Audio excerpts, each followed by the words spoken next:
কারণ ইমানদাররা জানে ইমানের এই পথটা হলো কণ্টকাকীর্ণময়, দুর্গম বন্ধুর। এই পথের বাঁকে বাঁকে চলতে গেলে আসবে হামলা, আসবে মামলা, কেস কবাডি, জুলুম আর নির্যাতন। তবুও ইমানদাররা ইমানের সেই পথে দুঃসাহসিক অভিযাত্রী হিসাবে কদম কদম সামনের দিকে চলে যাবে। একজন ইমানদার যে ফজর, জোহর, আসর, মাগরিবের সাথে আমার আল্লাহর কাছে মাথা নত করেছে, ওই ইমানদারের মাথা দুনিয়ার কোন স্বৈরাচারী শাসকের কাছে হতে পারে না। এই কথার সাথে কে কে একমাত্র হাত তুলে দেখেন আমার আল্লাহকে।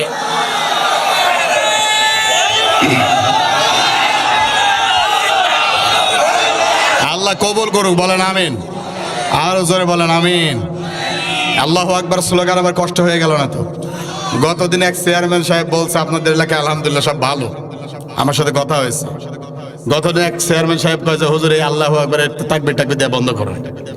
আমি বলছি কে, আপনি কি মুসলমান না? কয় আমি মুসলমান না মানে কি আমি হাজি? সেটাও তো বুঝলাম, কিন্তু তাকবীর দিলে সমস্যা কি? কয় তাকবীর অমুক দলের। এরপর আমি কোরআন খুললাম, আমি বললাম সূরা মুদ্দাসসির দিকে তাকান, আল্লাহ বলছেন কুম ফাংজির, হে নবী আপনি উঠে দাঁড়ান। এই যে আপনাদের ইমাম সাহেব আছে, ও রব্বাকা ফাকাব্বির, আপনি আপনার রবের নামে তাকবীর দেন। তাকবীর যদি কোনো দলেরই হতো তাহলে আল্লাহ তার নবীকে সেই তাকবীর দেওয়া তো না। কথা বলেন ঠিক কিনা? যেহেতু তাকবীর আল্লাহ তার নবীকে দিতে বলেছে, তাহলে বুঝে নিতে হবে ওটা একটা দলের তাকবীর, সেটা হলো কোরআনের দলের তাকবীর।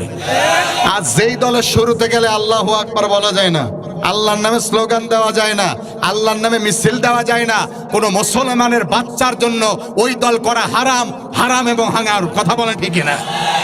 আমরা সবাই আল্লাহর দল করতে চাই, আল্লাহ কবুল করুন, বলেন আমিন। প্রিয় ভাইয়ের আমার, সূরা আনকাবুতের 1 এবং 2 নম্বর আয়াত তেলাওয়াত করেছি। আল্লাহ পাক রব্বুল আলামিন বলছেন আলিফ লাম মিম, এগুলো হরুফে মুকাদ্দাত, এগুলোর অর্থ দুনিয়ার কেউ জানে না, সিয়াম মনার হুজুরও জানে না, ওর বাপ দাদাও জানে না। জানেন কে? এই যে আওয়াজ নাই, আওয়াজ আছে কার? জানেন কে? এরপর আল্লাহ বলছেন হাসিবান নাস, হে মানুষেরা, আইয়ুতরাকু, তোমরা কি ভেবেছো এমনি এমনি ছাড় পেয়ে যাবা? অহুম লা ইফতানুন, তোমাদেরকে ইমানের পরীক্ষা নেওয়া হবে না? অবশ্যই তোমরা যারা ইমানের দাবিতে বিশ্বাস স্থাপন করেছো, অবশ্যই অবশ্যই আবু জাহেলের পেতাক্তাদের মধ্য থেকে দিয়ে হলেও তোমাদেরকে ইমানের পরীক্ষা দেওয়া লাগবে। এখন এই পরীক্ষা আমরা দিতে চাই নাকি চাই না? এই আয়াত নাজিল হলো কখন? কষ্ট হচ্ছে না তো ভাই আপনাদের? এই আয়াত নাজিল হলো কখন বলার দরকার আছে, কারণ তাফসিরুল কোরআন মাহফিল লিখেছেন এইটা পূরণ করতে হলে অন্তত 5টা জিনিস পূরণ করা লাগবে। কয়টা?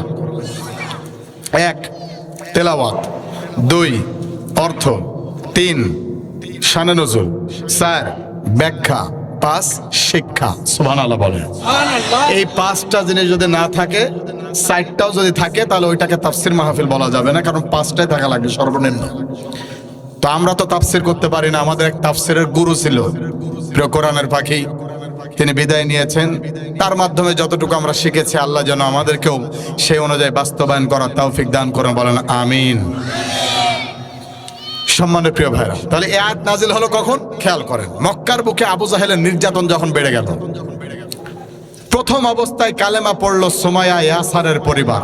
আল্লাহু আকবার বলেন। আবু জাহেল রাগান্বিত হয়ে গেল। রাগান্বিত হওয়ার পরে ইয়াসারকে ধরা হলো আর বলা হলো কালেমার পথটা ছেড়ে দাও। ইয়াসার বললেন আমার জীবন যদি চলে যায়, এরপরও কালেমার পথ থেকে এক চুল পরিমাণ দূরে সরে আমি যাব না। আল্লাহু আকবার। আল্লাহর নবী সাহাবী হযরত ইয়াসারকে ধরা হলো, 2টা পায়ে 2টা রশি বাঁধা হলো, 2টা ঘোড়া বা উটের সাথে বেঁধে দিয়ে 2টা উট বা ঘোড়াকে 2 দিক দিয়ে তাড়িয়ে দেওয়া হলো।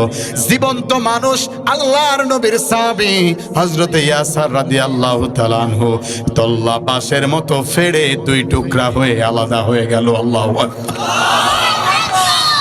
এরপরেও কালেমার পথটা সে ছেড়ে দিল না। দ্বিতীয় নম্বরে ধরা হলো ইয়াসারের স্ত্রী, নাম হযরত সুমাইয়া রাদিয়াল্লাহু তাআলা আনহা। কষ্ট হচ্ছে নাকি ভাই আপনাদের? হযরত সুমাইয়াকে যখন ধরা হলো, তাকে নিয়ে চলে যাওয়া হলো। আবু জাহেল নির্যাতন করতে লাগলো। নির্যাতন করতে করতে যখন সুমাইয়া বললেন আমি ইসলাম ছাড়তে পারবো না, ওই অবস্থায় ইয়াসার আর সুমাইয়ার সন্তান আম্মারকে গ্রেফতার করে নিয়ে যাওয়া হলো।